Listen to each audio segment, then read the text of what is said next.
Hello, ladies and gentlemen. Today is Tuesday, June 9th, 2026, and you are watching Retro Roulette. I'm your host, Mike Riley. With me is Dane Forgione. Yo. And Ashley Miller. Dude, you've got to get silk pajamas. Yeah, not only do we have Ashley, not only is it a rare Friday show, which is why Ashley's here. We're recording this on a Friday, but it's a even more rare Retro Roulette Friday, because usually Fridays we do Jackbox and shit like that, but we have to do a Retro Roulette because we're like behind on those. So we have landed. State law. It is state law. We have landed on Jason's choice. I'm sure he'll be thrilled to hear about that. That's an extra dump card. But he's not fucking here. Yeah, that happens a lot. That's a lot. Okay, He's though. not here, and then we land on fucking Jason's choice. Shit happens. We actually do have a game. Oop, not that one, though. Jason work hard. Thunder Force 4. Yes, indeedy. You can't go wrong with the Thunder Force games. That's fair. I don't think this one came out here, or if it did, it came out here under a different name. I really wish that I could just keep my overhead light off and just let the natural light from outside come in here, but unfortunately Mr. Sun is on the other side of the fucking house. You know, Mike, you're actually, you're correct. Apparently, Thunder Force 4 came out in the U.S. as Lightning Force Quest for the Dark Star. Ah. There we go. Why does this look like a Gradius game? It's going to be a shooter, undoubtedly. Thunder Force games tend to be. They like to say. Oh, yeah, I was kind of hoping. Like a Strike or Dazer or Ruin or Air Raid. Sure. I was kind of hoping that Eternal Champions would be on the roulette, but it's not up there yet. So fingers crossed. Have we got? I was gonna say if you're waiting for that, you're gonna be waiting for a while because we go chronological. I was gonna say Okay. at this point in time, Eternal Champions hasn't come out yet. Yeah. Okay. I mean, I am patient. I mean, there's still some things I'm waiting on. Okay. I mean, I like Eternal Champions, and I would champion. I never would have guessed. Well, here's the thing. Do you remember with Geek Juice Radio, they had like a two-parter, and the one part was like championing hated movies and then hating beloved movies? I would be on the championing hated games as saying, I think that Eternal Champions, if it had been, produced a little better and some things changed, that it actually would have been a proper contender against games like Mortal Kombat and Street Fighter, because it has a great story. It has compelling characters for like a roster of, 9 playable fighters and a boss. But the problem is that the devs, A, made the special move system fucking stupid, and B, they didn't program it right so that if you used up all of your wedges for power, you had to wait until you got your wedges back. But yet if you're a computer opponent, you got to do infinite amount of specials whether or not you had your wedges of power or not. That needed to be fixed. You kind of partially answered the question, because back in around that time, literally every fighting game that was quote unquote edgy, people just automatically compared it to either Mortal Kombat or Street Fighter 2. You had to really be a unique game, unique enough that you even stood out from Mortal Kombat and Street Fighter. And I just feel like Eternal Champions didn't really do that. It could have if it was programmed a little better. Because the only thing that Eternal Champions had going for it were the characters and their backstories. Now, mind you, in Dark Side of the Champions or Dark Side of the Challenge, there are, I think, better improvements with the AI fighting. Like, I actually think, okay, if you run out of wedges, you can't do special moves for a while. They added a few more new characters. They added some joke characters, which were kind of like a big fuck you to our government at the time because of censorship. And also, they kind of introduced, other than like the stage fatalities that you could do in the first game, in the second game, they included vendettas, which were kind of like fatalities that you could do if you lose one match. And then they introduced something called Cinekills on top of stage fatalities. I will and say, the Cinekills, yeah. the one guy that I liked, the one character that I kind of dug was the 1920s, 1930s looking dude. Larson? Yeah. Oh yeah. Oh yeah. And it's so interesting that Larson had his, like, there were maybe 2 characters out of that whole series that had their own games, but the spin-off games were absolute shit. Good concept, but absolute shit. And I think his spin-off game was called Crime Syndicate, and then the ninja character, I can't remember her name off the top of my head. She had experts. Okay. I love Well, that we spent this time playing Thunder Force 4 while talking about a completely different Sega Genesis game. I mean, what can we say? It's like, oh, you're flying over a desert and shooting things. Just like in the Gulf War. Boo. I mean, you're not dying, so that's a plus. No, because if I was dying, then it would be the current war. Oh. Jesus. Oof. Why are you booing me? I just saying what happens. I didn't boo. really I just booing said you. oof. I'm not booing you per se. I'm just booing the fact that we have to actually say, like, yeah, this is something that's going on right now. Yeah. It's like, at this point, there's going to be like some kind of dead zone drop, and then you're just going to have a scrolling text to be like, at the time of this recording, which was on this date instead of the date that it's released. I mean, we always say, usually we say when this was recorded. Like, we're recording this today on March 6th, 2026. And 2026. which should tell you at home how long it's been since we've actually recorded episodes, considering how close this is now to the air date. Oh yeah. We have gone from a 6-month turnaround to a 3-month turnaround. That's mostly outside of our control. Mm-hmm. Well, people get busy with jobs and shit. And, Yeah, Dane's had rehearsals for a theater performance that he's in, and these rehearsals have been, let's just say, scheduled like haphazardly almost. Yeah, it's really. Which is funny because you've told me like this director usually isn't like that. But No. I'm guessing that there's a cast member that's like, I can't do this and that I can't do this on this day and that. Let me put it to you this way. So it's called Lucy Loves Desi. It's essentially about the creation of I Love Lucy. I'm assuming you're playing Desi. Yeah. Okay. Our original Lucy just decided to be like, oh, by the way, here's all my scheduling conflicts. Literally every single rehearsal, she had a conflict. She showed up to the first read-through, and then she just didn't show up again.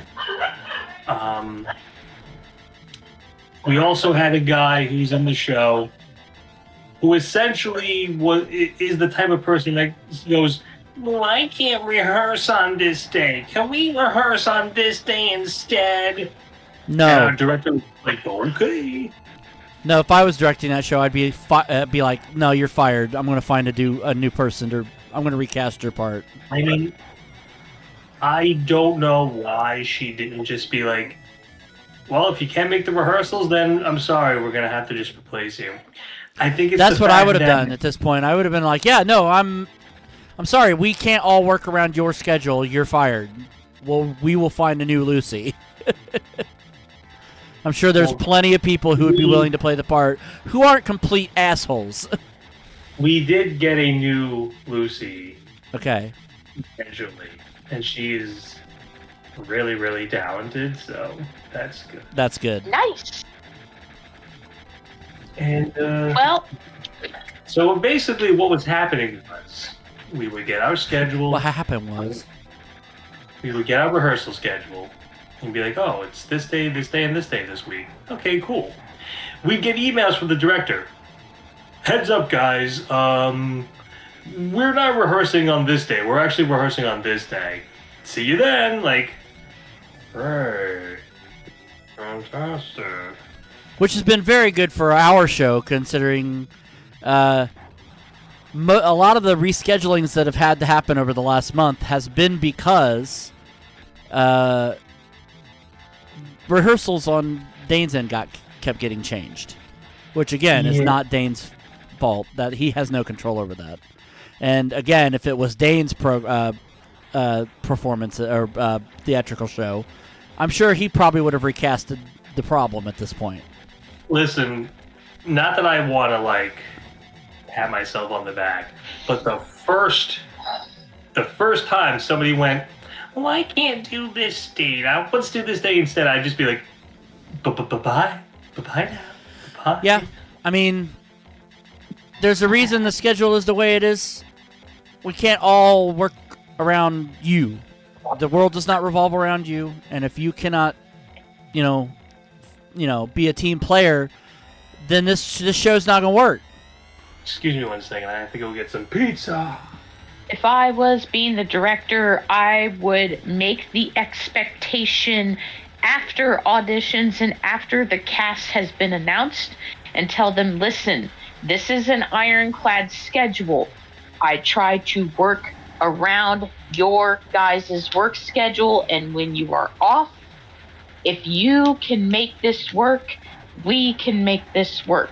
If it doesn't work, walk away. I will not be offended. I will not hate you. I will actually thank you because you will be saving me the trouble of having to replace you at a later date.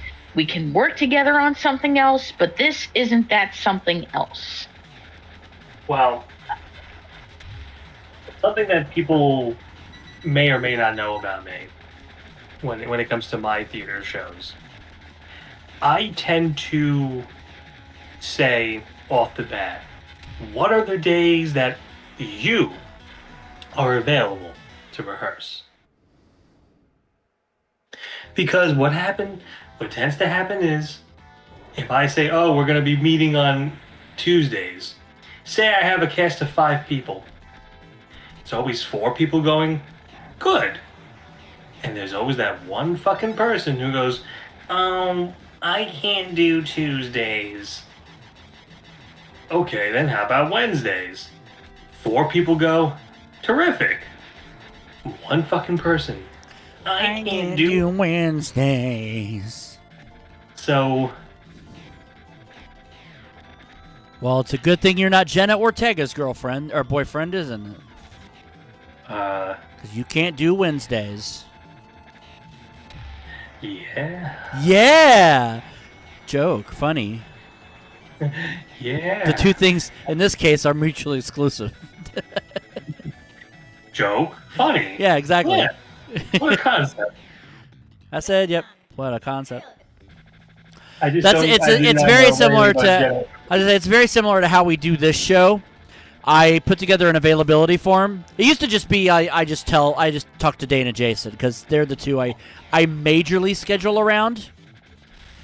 Although that has changed a little bit recently, but I now put together an availability form, a form through Google Forms, listing the dates I'm available for record. And then I send it to everybody else, and everybody else fills it out, and it's like, okay, I'm available this day, this day, this day, this day. And then I schedule around that.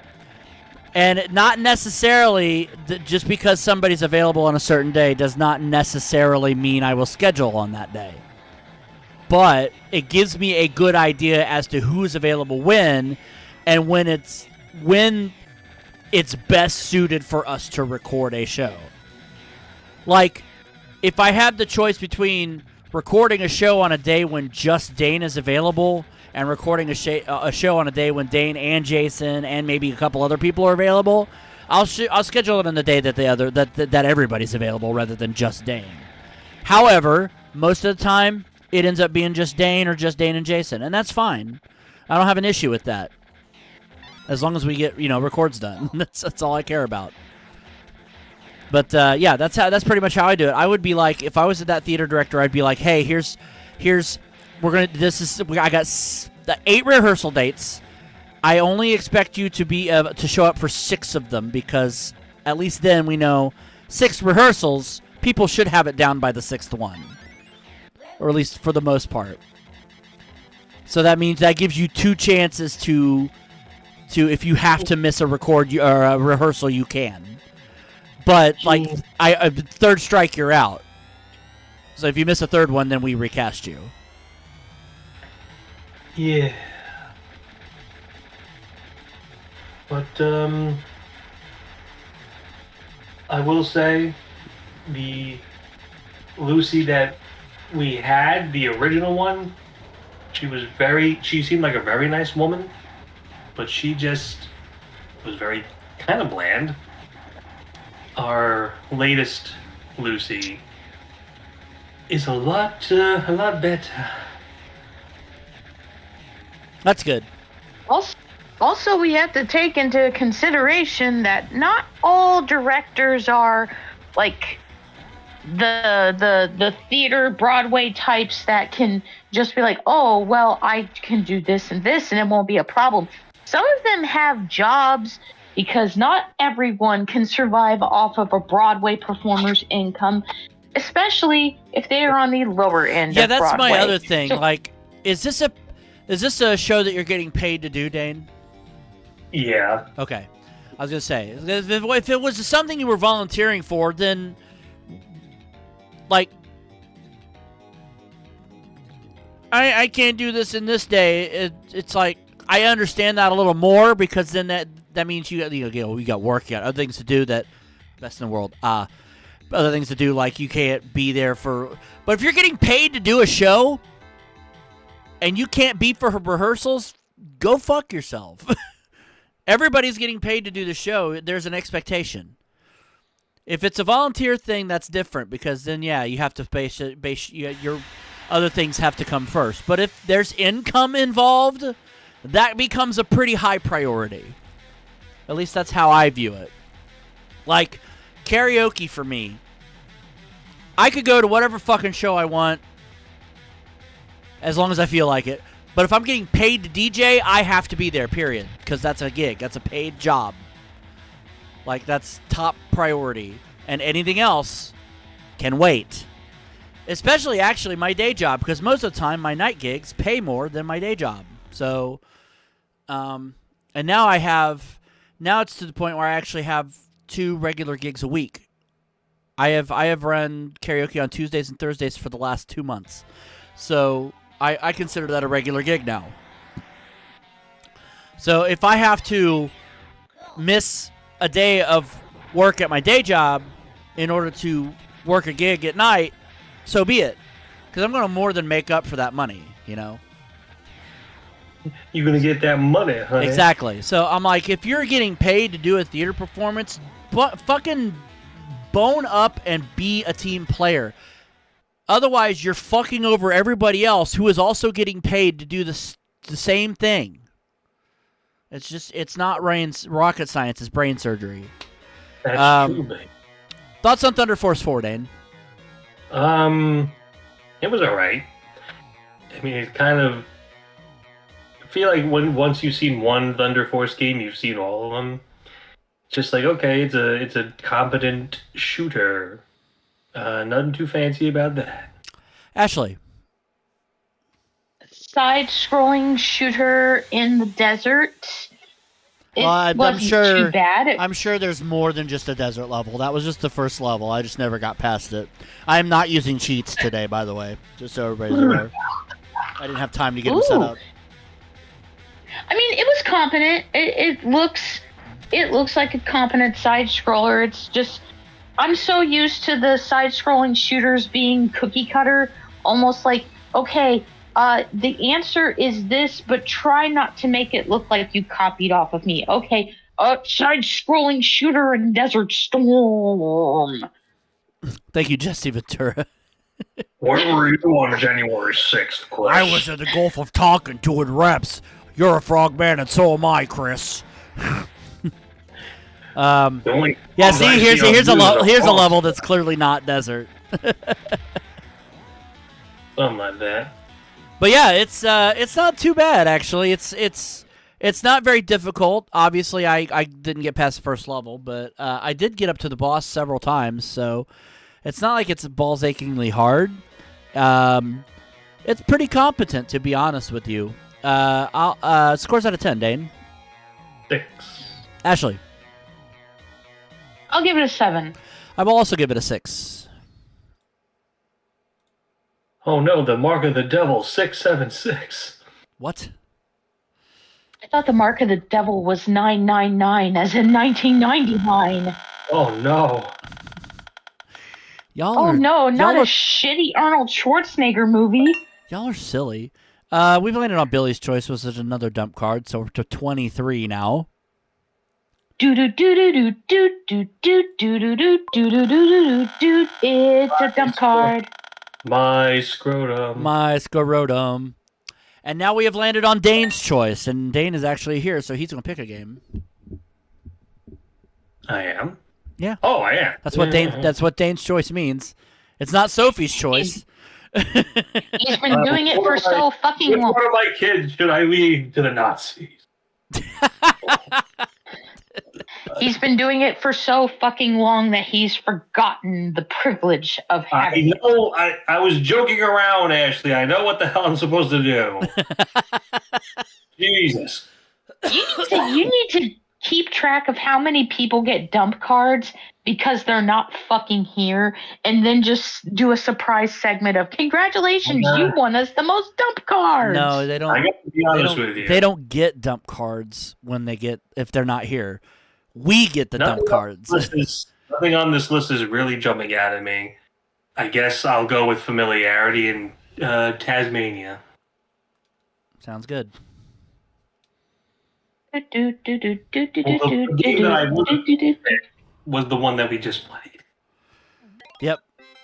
Ega. Come to Taz-Mania, come to Taz-Mania, come to Taz-Mania. We mean you. Hopefully this is better than the SNES game. I don't have a lot of hope for that though. Oh no! Is this the one where he has to run down the road and he has to eat the kiwis? I think so. Oh, once a long time ago, blah blah blah, yakety schmackety. How about a nice glass of OJ? I'm gonna beat my wife. Well, no, that's what the dad sounded like in Taz-Mania. I know. There are even legends out of Lost Valley and blah blah blah, yakety schmack. And that's only a legend, bitch. I still remember that show. He said eggs. Eggs. I think this is oh, okay, good. So it's not like you're thinking of the SNES game, which was shit. Yeah, that game was. Oh my god. Oh. Holy moly. You died. You died. Holy shit. That was really, unforgiving.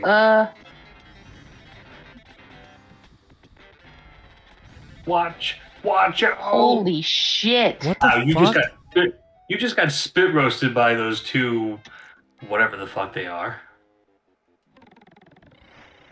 Looks like you got double penetrated by these boxing enemies in a quicksand. Is it just me, or is this game running a little on the fast side? It seems like it is, yeah. Yeah. But again, I've got no cheats on, so yeah, as you can see, nothing's I loaded. don't know. I don't know, man. Something's going on with this here game. Everybody's playing Taz-Mania, and it plays like you're on cocaine. On cocaine, yeah. I was trying to sing it God to the damn it. tune of Supersonic Racing. You know, I'm starting to suspect that maybe this was not a good idea. Regrets? He's had a few.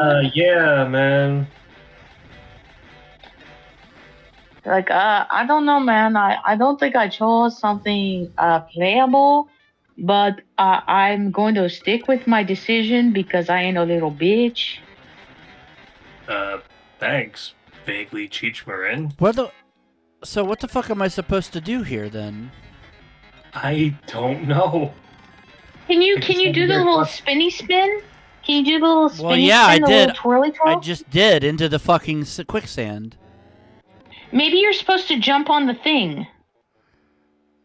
Jump on the thing. Jump on the gray thing. Yeah, that worked.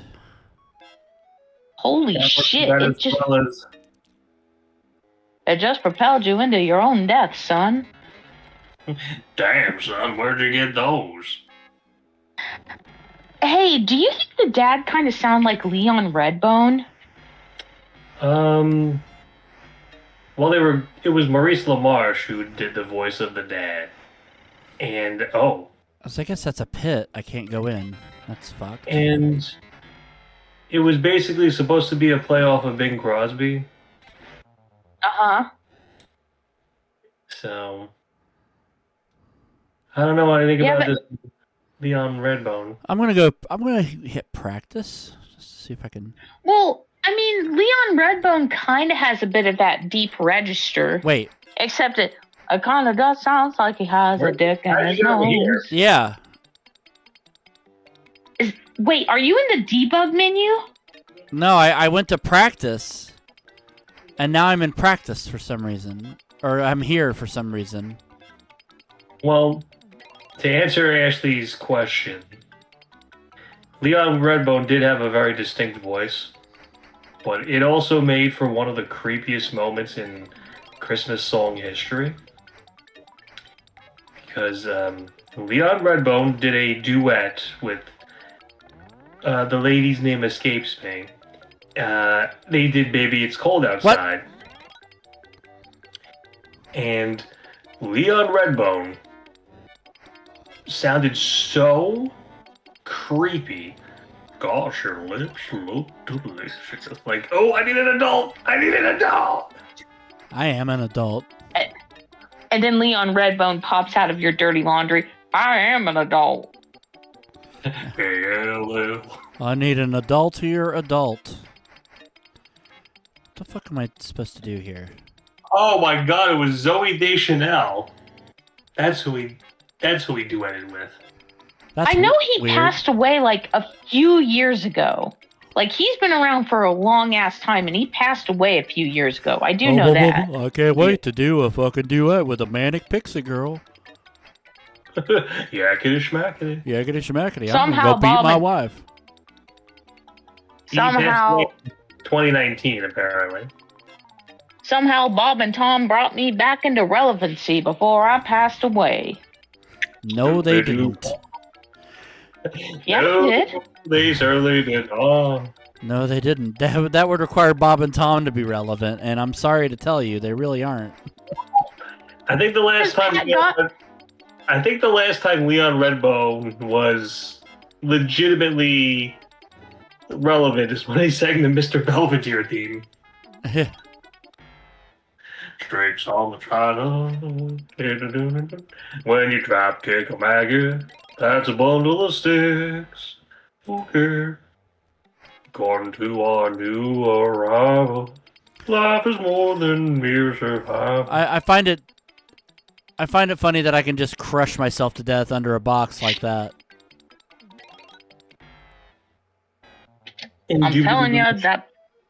I'm telling you that boy's got weak bones and he needs some milk. Well, no, Taz's father would just give him orange juice because that was let's all have a great big glass of orange. Yeah. It's a full day supply of vitamin C. Ooh, speaking of vitamin C, I think tonight would be a great night for a mimosa. A mimosa. Have a real adult drink. Have a screwdriver.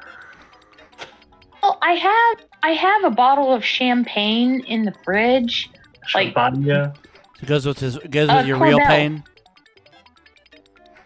Life is real pain. Do you have a glass of T-Pain in your? Yeah. Get me out of this fridge. What am I doing in this fridge? Help me. Can you help me get out of the fridge? By the way, you need to get some new cheese and defrost the back. Oh! Thank you, T-Pain fridge. You had to go up the entire time. Yeah, I never would have fucking guessed. Did you just eat a bomb, Taz? Taz, did you eat a bum? Ouch. Full of vitamin and nutrition. Blah, blah, blah, blah. Nutrition. Blah, blah, blah, blah, blah. Ben. I don't know who Ben is, but would he like some OJ? Ben. That's a turkey. Let's see. Do I want to put you up or do I want to keep you out just a little bit longer? I don't know. Huh. Sorry, I'm in the process of I'm going to put some things in some vacuum seal bags and put them away because it is, motherfucker, it is starting to get a little warmer out, but I don't want to put all of my cold clothes away because Indiana has got the boomerang of weather.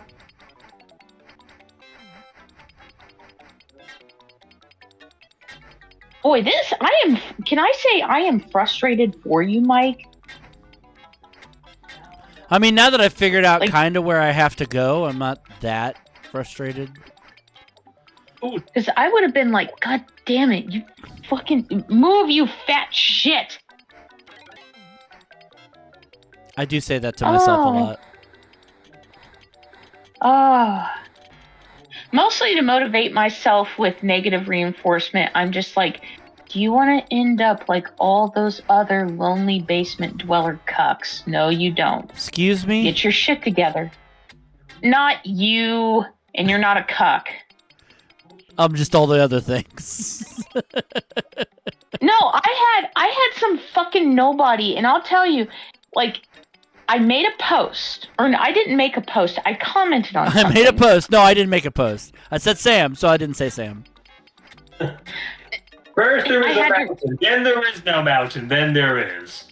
I had to remember exactly what it was, but there is a video of an Army veteran who's like 50 I think she's like in her 50s, and she's like at 5 foot, and she was peacefully protesting, and ICE decided to arrest her. Now, because she's an Army vet, 20 agents arrested this woman at her house for peacefully protesting. Like, they pretty much did their whole, we got your information and we're going to follow you home. And I pretty much called them a bunch of cosplay soldiers. And some random nobody from New York City with no facial recognitions in their user profile and only one post hiding behind a privatized account pretty much said that I was a basement-dwelling bitch who can get their milk and cookies from their mom along with their medication. And I'm like, you must feel really safe hiding behind a mask of anonymity behind a keyboard.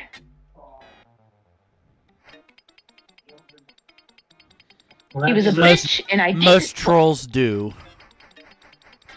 I mean, the fact of the matter is, a lot of these things are just Russian troll bots that they get keywords changed to them. Well, they also said something like, "Oh, you're gonna call him a cosplay soldier? How cute! How's about just say it to their fucking face? You fucking bitch!" I was like, correction. They tried to say tough guy, but they posted tough gay, and I'm like, don't you mean tough guy? And also No! you forgot a comma. I meant tough gay. If I was a tough gay, I would be pegging them. Oh, Nelly. be I butch. guess you're not so tough. I guess you're not so tough now, my guy. Go. Well, then who would be Luke of the Bushwhackers? Be like, oh, not such a tough guy now. Why don't you enjoy your nice slice of pizza and enjoy your, cheaper housing and cheaper prices now that you have a new mayor? Fucking Trumplican. Man, I swear. Hey, Zohan Mondani's not a Trumper. Oh no, I was calling the person a Trumplican. I was like, did you post that for your daddy because he was too busy? Daddy. Did you post that for your daddy, your daddy's daddy, your daddy? Fuck. I swear, some people are not happy and they just try to pick a fight at random. Me, I was simply calling a bunch of people a bunch of cosplay soldiers because they are. Oh, I need. My socks are clean, but I've got too many socks that don't have a matching bottom. Fuck.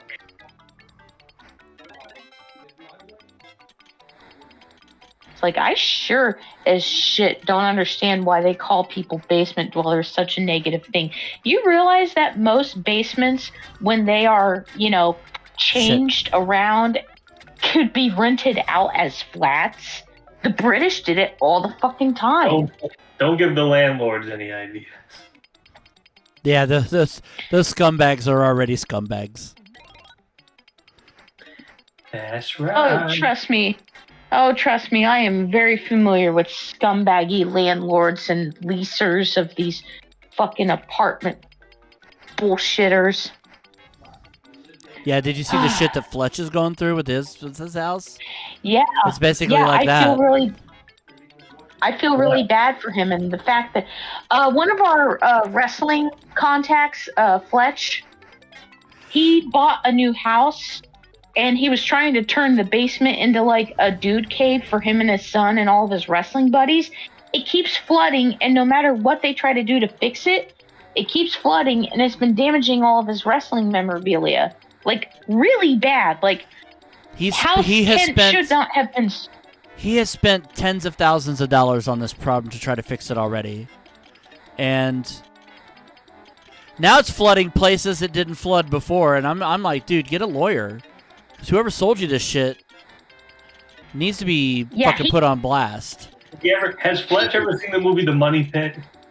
Yeah, it's basically that. I don't think he has, but I'm pretty sure it's basically exactly that. Like the fucking stairs like the stairs fall down, the roof fucking caves in, he gets stuck in a fucking hole in the floor thanks to a rug. Jesus. He becomes Tom Hanks. It's the worst, Wow. I'm a Oscar winner. No. I'm sure there's worse people in the world to be than Tom Hanks, I guess.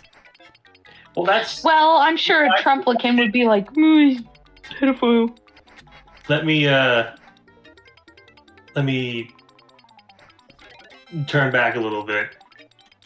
You know how there are certain trigger phrases that people use in order to imitate certain people? Yes. Like, Christopher Walken, wow! Or Ronald Reagan, well? Yeah. My quote-unquote trigger phrase for Tom Hanks is, no.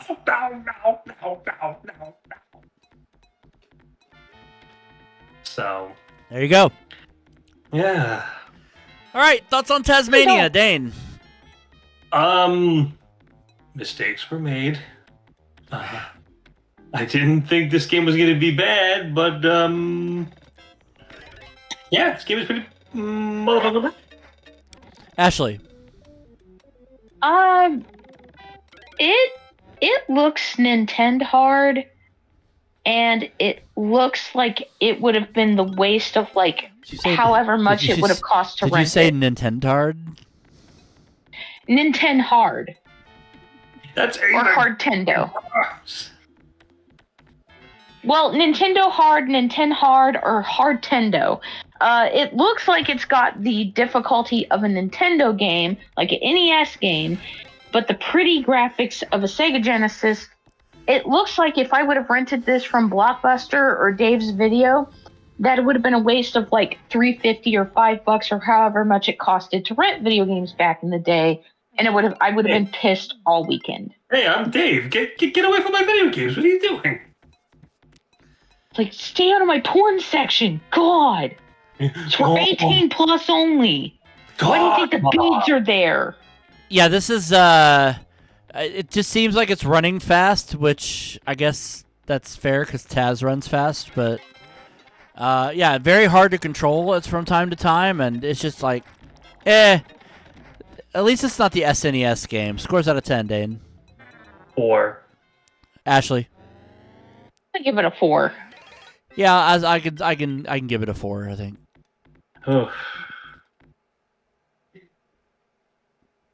Ding, ding, ding. 3 of a kind. Yes. Dun dun dun dun dun. Oh, fuck. We landed on Rick's choice. That's another dump card.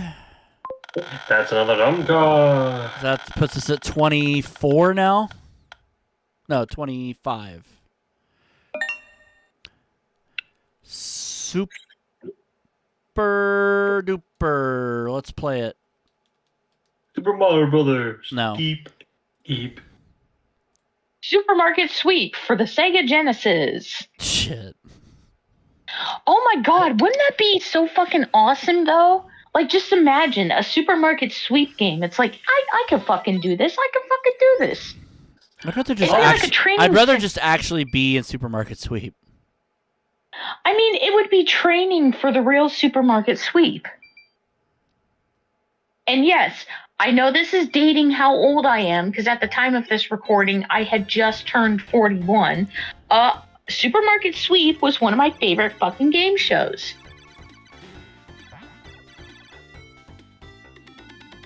Why does this... The only thing I remember about Supermarket Sweep is there's now a fairly famous meme going around. These two guys who were a team on Supermarket Sweep, and they were billed as very good friends, and they collaborate with each other. Yeah, friends. And apparently, years later, they were married, and they are living happily with one another. Congratulations, Supermarket Sweep. You helped out a big gay couple. I guess. I mean, I have a suspicion that they were probably together before that happened, but they just didn't say it on Supermarket Sweep. Let's go on to this game show and win money for our dream life and our dream wedding. Yeah, but the networks aren't going to be big fans of us being homosexuals. Okay, how's about if we just butch it up a little bit and we just say that we're good friends and collaborators? That sounds awesome. I mean, cool, bro. Let's do this. Really, you joke, but apparently you're really not that far off from the actor. I hate it when I'm right, though, because TV's so homophobic. Mm-hmm. I mean, it's not as homophobic now, but it still kind of is. Did you just get eaten by a fucking... I think I just got spawn killed by the enemy.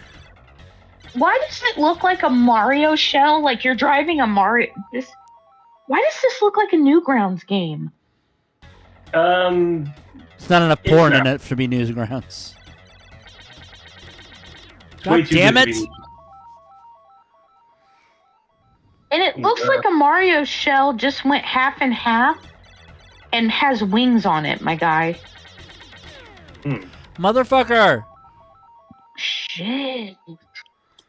Shit, my guy. It's like I cannot fucking avoid his first shot. Oh man. This is Pretty tough. Pretty please. Pretty pleased with sugar and poopy on top. Oh, you're making yummy noises? I guess that's what you want. Alright. That's great. You like boopies. Quagmire. I've got boobies.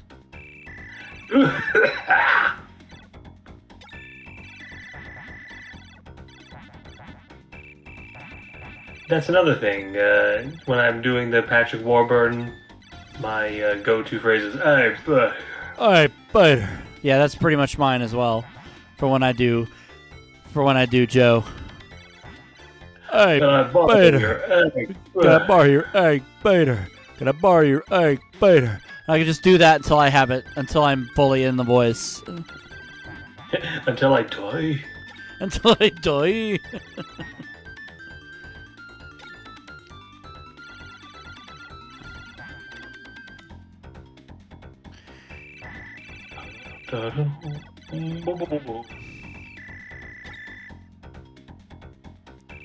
What is it with Fuck. all these?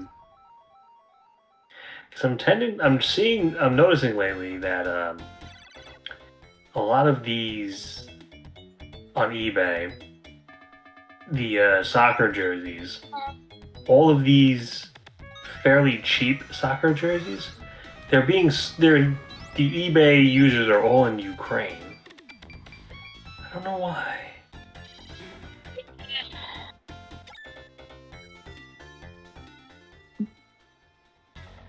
Okay, well, that was my observation. I don't know. Motherfucker! Man, what? This is crazy. Absolutely bonkers. I avoided the shot, but then he ran into me. Isn't that always the way? Do they know the way?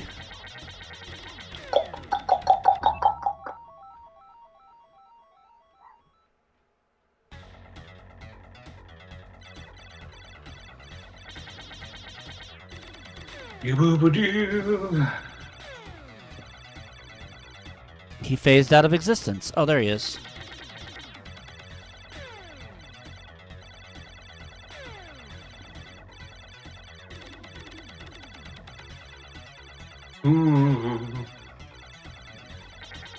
Mutiny after midnight.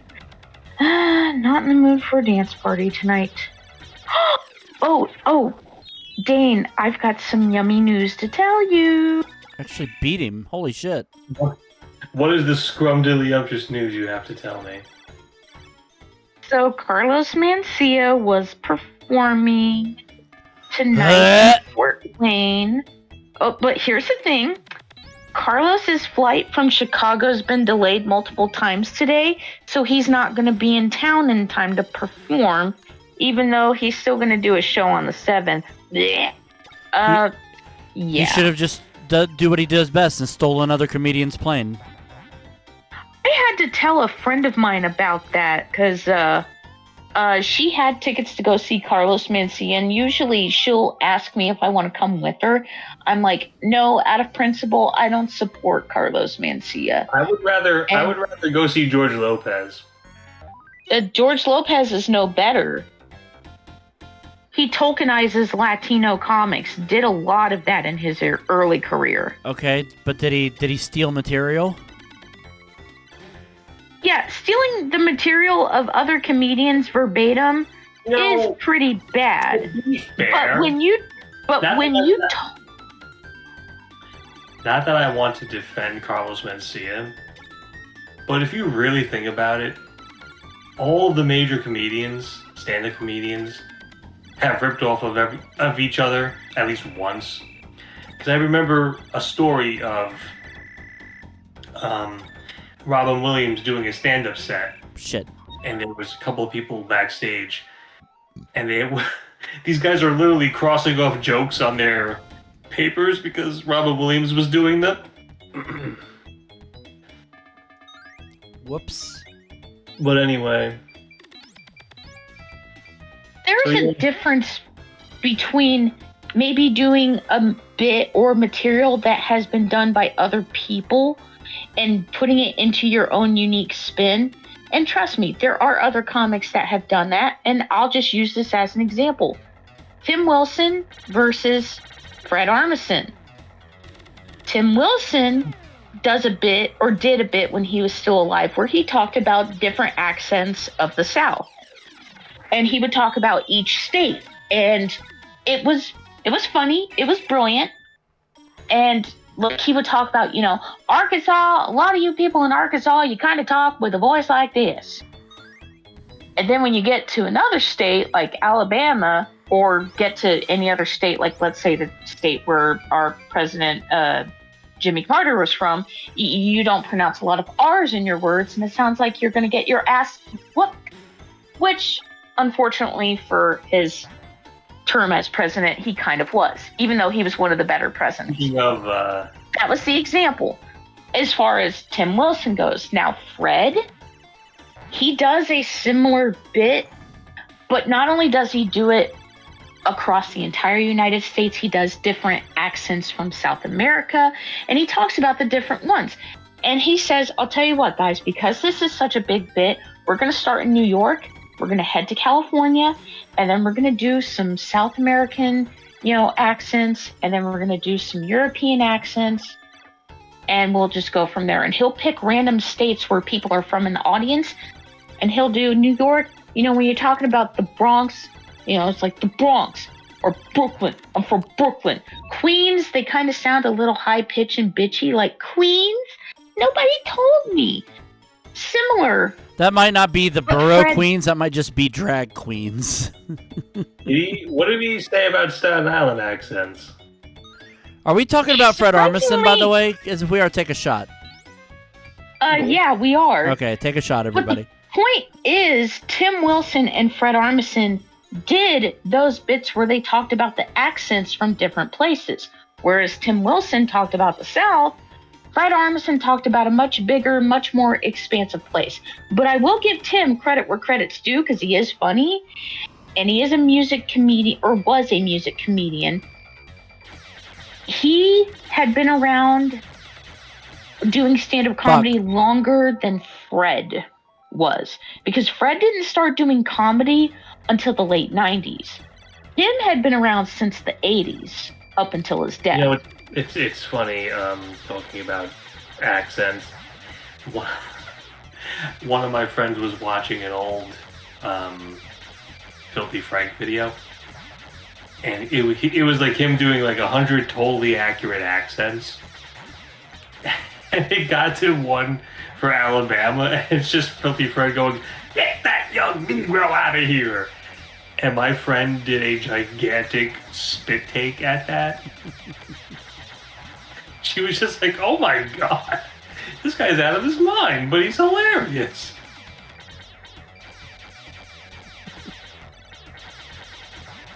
That is pretty funny. You look like you're fighting Pizza Face. Pizza shit. Well, yeah, I guess. Back to the original point. Fuck. When comics do a similar bit that sound alike, that could be their own interpretation of it. Carlos Mencia stole jokes verbatim, word for word. And there was another comic who did it too. And I hate bringing them up because they actually are like a decent actor and have done some pretty cool shit acting-wise. Was Dennis Leary. Yes. In the biography for Bill Hicks called American Scream, one of Bill's touring agents, I think at the time, and I think this all took place in Canada during the Montreal Comedy Festival. They pretty much, they were kind of like in the same clique as sorts, because they're outlaw comics. They were comics from the South who that's where the famous joke comes in. Why is Dennis Leary such a beloved comic, but Bill Hicks is not remembered as much? Because there's no cure for cancer. Yes. Yeah. I I actually saw a clip recently of the old show Tough Crowd with Colin Quinn, where Dennis Leary was on, and Greg Girardo. Dennis made a joke about one of Greg's punchlines, and Greg tore into him, being like, "At least I write my own jokes and shit like that." Like, maybe if you were a joke writer, Dennis, maybe your show wouldn't have got canceled. But here's the funny. Here's the most. It just made me realize, man, the wrong comic died. It's true. Well, here's the thing. When you and I think it's also in the video version, because there's two versions of American Scream. There's the book, and then there's the actual visual documentary. Like, I remembered watching the video of it years ago. But Bill's agent, and mind you, Bill and Dennis were friends because they were part of the Outlaw Comics crowd. They were at the festival together, and, you know, sometimes when comics hang around each other, the agents might hang around each other because, you know, oh, hey, you know, maybe there's a tour that they could both do and we could both make money. Bill's agent, and I think his agent, I can't remember who his agent was at the time, but she was kind of like, she was a tough cookie. She sat and watched Dennis's bit, and when he came off stage, she stood in front of him and was like, "You realize that was Bill's material. Word for fucking word. You stole Bill's jokes." You summon a bitch. Thoughts on Super Fantasy Zone, Dane? You know what would make this even better? What's that? If Jason Amherst was here to cuddle me.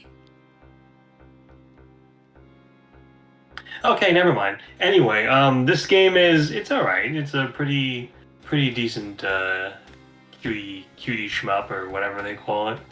Cute him up. Oh my god, he's here! But yeah, cute him up, shoot him up,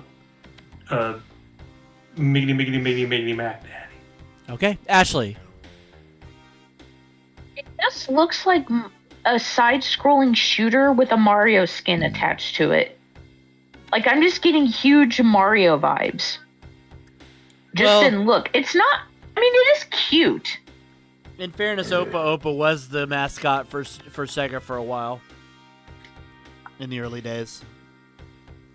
I mean, it seems like it's simple to play. It's just a lot of the elements are giving me, hey, maybe we could sneak Mario into Sega. I don't get quite frankly the Mario vibes ish thing, other than, like I said, that Opa Opa was the mascot for Sega for a bit. But yeah, it's a relatively tame shoot 'em up game. It's quite fun, a little frustrating at times, but otherwise fun. Scores out of 10, Dane. 6. Ashley. I'm gonna give it a 6. I will also give it a 6. Oh no! We've summoned Cthulhu! No, we didn't. Congratulations, 3 of a kind. Yes! On this edition of the show, we played Thunder Force 4, Taz-Mania, and Super Fantasy Zone. Best game of the episode, Dane. I'm gonna go with Super Fantasy Zone. Ashley. Super Fantasy Zone. Yeah, I think I concur. Super Fantasy Zone is the winner. Thanks for joining us on this edition of Retro Roulette. If you like what we do, please hit subscribe and be sure to hit the bell to be notified of upcoming videos. For Dane, Forgione, Jason Amherst, and Ashley Miller, I'm Mike Riley saying see you next time on Retro Roulette. Good night, everybody! Oyasumi. Au revoir.